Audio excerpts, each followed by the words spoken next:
Aquele abraço. O canal é nosso. Se inscreva, tá na hora de curtir. Então, dê um like aí, curta. O canal é nosso. E de quebra, vale aí um que fim levou. Vou bater um papo com ele. Tá difícil encontrar um camisa 10 no futebol brasileiro, no futebol mundial, com tanta versatilidade, que trata a bola com carinho. Eu até brinco que existe o camisa 10, o Raiz, que é o nosso entrevistado de hoje, e o Nutella. Ele é o Raiz.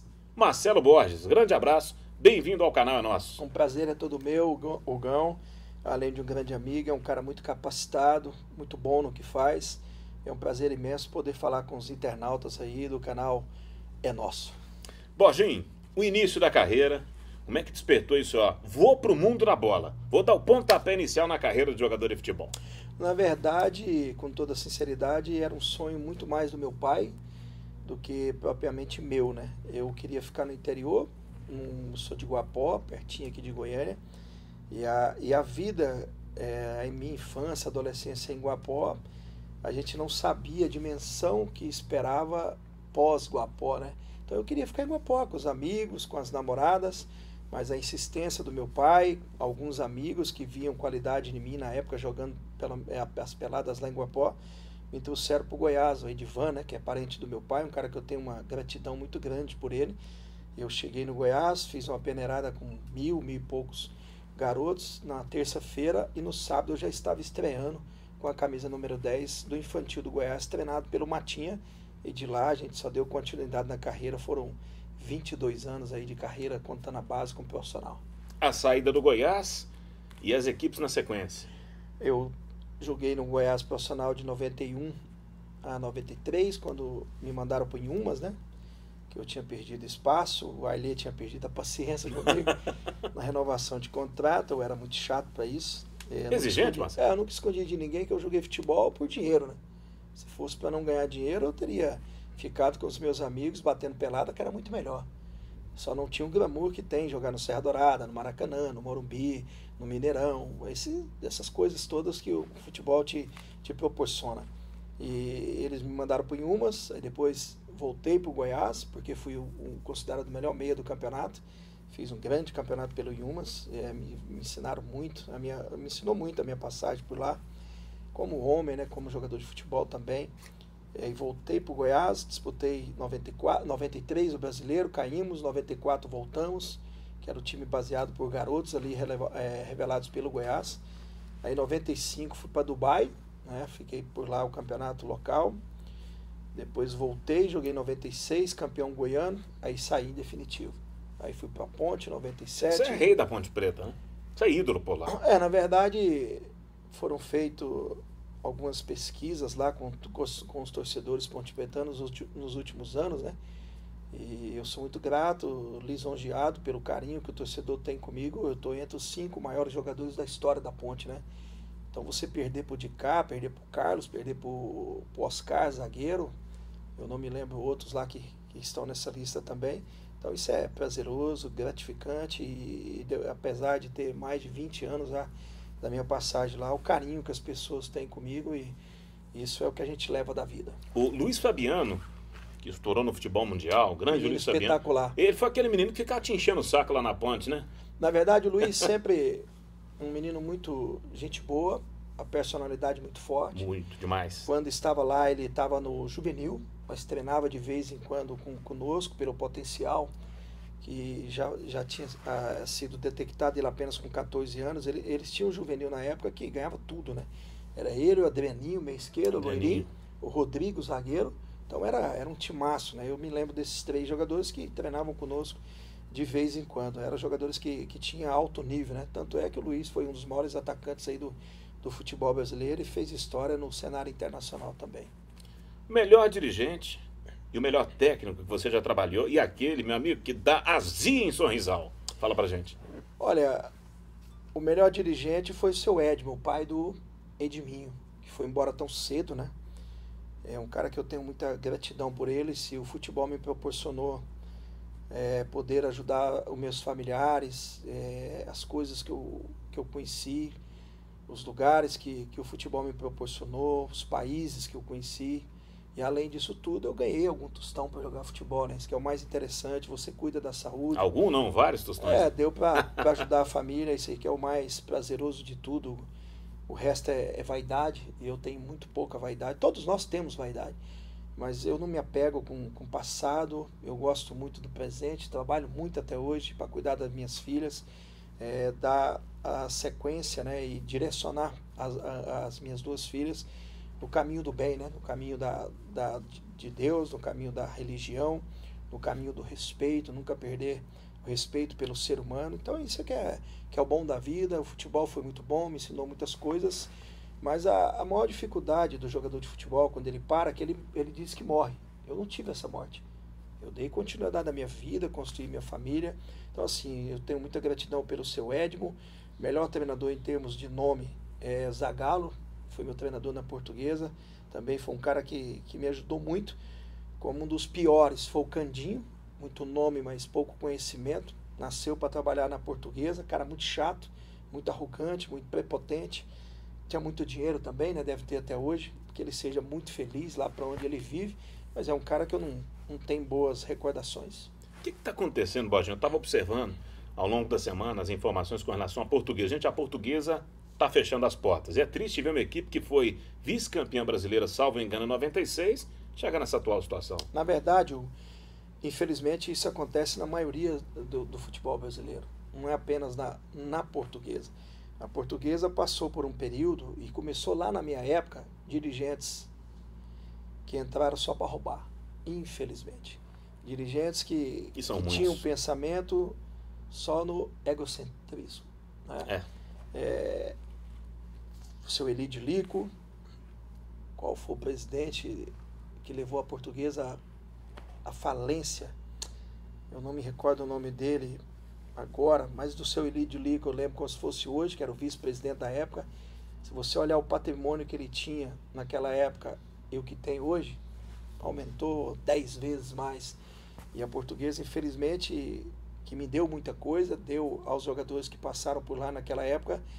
E a gente vê a Portuguesa há poucos dias, como eu vi, na segunda divisão do Campeonato Paulista, 9 jogos sem vencer uma partida sequer, e era um time que era muito respeitado, foi na década de 90, né? E antes também, lá em 60, 70. Dói o coração, é ruim de ver uma instituição tão bem estruturada como eu peguei passar o que está passando agora. Lamentável, hein? Situação da Mas infelizmente é a maioria dos times de futebol. As pessoas entram para depois se tornar político. É só você observar. Claro. Elas entram com um carro velho, saem com um carro bem mais caro. Uhum. Isso acontece aqui no futebol goiano também. Não é diferente. O dia que não é só eu lá no falar futebol que paulista, não. Tem no Mineiro, tem no Carioca. Não, eu falo que o dia que tiver uma CPI no futebol e uma CPI em alguns veículos de comunicação, meu amigo. Haja cela para colocar stand de gente. Se gritar. Haja cela para colocar stand de gente. Fala um pouquinho, Marcelo Borges, eterno camisa 10 da Ponte Preta, do futebol goiano, para mim foi referência. E é referência também agora como comentarista esportivo, para mim um dos melhores do Brasil. Porque se eu falar que é o melhor aqui, vão achar que eu estou puxando saco pelo grau de amizade que tenho com ele, mas para mim a leitura de jogo dele é a melhor do Brasil. Como é que está sendo essa relação, esse momento agora, como profissional da crônica esportiva? Na verdade, com muitas dificuldades no começo, né? Era uma coisa que eu não esperava trabalhar, nunca tive esse pensamento na era jogador de futebol. E eu falo que foi Deus que me deu essa oportunidade, porque eu estava mexendo com os meus negócios, tinha recebido alguns convites para trabalhar no meio do futebol, mas eu não quero voltar para o mundo do futebol. Eu tenho gratidão da minha época de jogador, faz parte do passado, agora é uma nova fase, né? E já se passaram alguns anos, eu estou no meio do futebol como comentarista, mas você sabe que é uma coisa que eu não gosto. Eu falo isso para as pessoas que têm mais afinidade comigo, e do meu convívio diário, e as pessoas acham que eu quero ser elogiado quando eu falo isso. Não, é uma coisa assim que eu faço porque foi um dom e a vontade de Deus, porque eu caí de paraquedas nesse caiu de paraquedas? Não, cair de paraquedas porque é algo que eu não esperava. Eu não queria isso para a minha vida. Eu queria, na verdade, com toda a sinceridade, da maior pureza da alma, hoje está bem distante do futebol. O futebol hoje não me dá prazer. Te decepcionou? Muito, muito. E tem muito traíra no mundo da bola? Muito. Tem no Só rádio? traíra não, vagabundo. E no rádio? Tem vários também. Todo setor da vida. Em todo segmento? Todo Não tem segmento jeito. da vida, da política, dirigente de futebol, empresário de futebol, todo lugar tem. Tem os canalhas, todo lugar tem. Para falar de uma situação que gerou um desgaste recentemente, e isso foi na temporada passada, se eu não me engano, foi com um dirigente de futebol aqui do estado de Goiás, com o atual presidente do Vila Nova, que é o Esival Martins. Como é que foi essa relação? Se arrepende de algo? Arrependo. Se fosse hoje, eu não responderia da forma como foi. Ele foi muito mal educado comigo, disse isso para ele. Extremamente. Quem convive comigo sabe que eu não sou mau caráter, mas eu não preciso provar isso para ninguém. O que eu ensino para as minhas filhas, eu acho que quem convive comigo serve como referência. Eu não aceito nada errado, eu sempre fui assim, e é o que eu penso para a minha vida, mas faz parte do passado. Eu não tenho nada contra ninguém, não guardo mágoa, não guardo rancor. Eu sou um cara que tem um Deus no meu coração, eu não falo isso da boca para fora. Já perdoei a pessoa que fez isso comigo, torço pelo sucesso dele. O Vila bem é o termômetro do futebol goiano, nunca escondi isso de ninguém.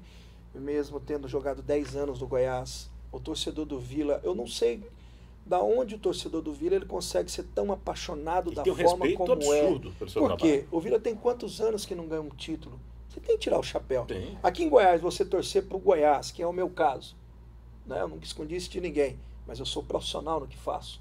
Eu nunca falei que aconteceu um pênalti para o Goiás que fosse inexistente. Quem acompanha o meu trabalho sabe disso. É isso que eu quero ensinar para as minhas filhas. Eu não sou demagogo, não sou falso. Quem convive comigo sabe disso. Então, o que eu falo é da pureza da alma, transparente, pago muito caro por isso, por ser assim, mas não me arrependo. Nasci assim, contundente, e vou morrer dessa forma. Mas uma coisa que prezo muito, não quero ser injusto com ninguém. Com ninguém. Caminhando já para esse final de bate-bola aqui, onde que tem mais vaidade, que é mais fácil administrar essa questão de vaidade de ego? No futebol ou na imprensa?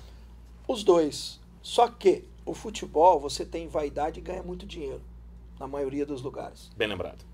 O lado de cá, muita vaidade e pouco dinheiro. Agora, o ideal era não ter vaidade nenhuma, em nenhum lugar. Ô, grande Borginho, você que é referência, foi como jogador de futebol, é como profissional da imprensa, agora dando aquele gancho para o quadro do Milton Neves, ele que é referência na comunicação em São Paulo, muito respeitado. É espetacular. Sim. Já me valorizou em alguns momentos, né? Passando gols no seu programa. É um cara que é referência para todos nós. É um cara respeitadíssimo, tem muita credibilidade no mundo do futebol, não só no nosso país, mas em um âmbito internacional. Então você vai olhar agora para a câmera e falar o seguinte, olha, Milton Neves, para o programa Que Fim Levou, você vai destacar para a gente nesse bate-bola aí, você falou um pouquinho da sua carreira, início de carreira, também como profissional de imprensa, você vai dar o recado para o Milton Neves e falar um pouquinho. Que fim levou para esse quadro dele? Olha onde estou, eu que já brilhei com a Ponte Preta e agora defendo a crônica esportiva. Dá o recado para o Milton. É isso aí, Milton, um cara que tem muita credibilidade, com muito prazer, é muito gratificante poder dizer para você essa abrangência de audiência que tem o seu programa, sem dúvida nenhuma, esse belo espaço na Bandeirantes. Eu estou aqui em Goiás, continuo trabalhando no mundo do futebol, agora como comentarista, tive o prazer de jogar em 26 equipes, fui andarilho do futebol, na verdade, no finalzinho da carreira, os principais, a Portuguesa, tive o prazer de subir a ponte em 97, e aqui em Goiânia também, de ter jogado no Goiás por 10 anos. Um prazer falar com você e com todo o telespectador. Valeu, tá aí o Marcelo Borges dando um recado para você, não vou chamá-lo de cabeção não, viu? Um grande amigo Milton Neves, referência da comunicação esportiva, domina o mercado publicitário também lá de São Paulo. Isso é espetacular, você quer ganhar dinheiro, você cola no Milton. Cola no nome. Com as imagens do nosso Digão, Rodrigo Melo, esse foi o bate-papo, bate-bola aqui do canal É Nosso, com o Marcelo Borges. Eu quero a sua participação pelo menos uma vez por semana no canal, tá ok? Eu te agradeço. É sempre um prazer, estou à disposição e te desejo todo o sucesso do mundo.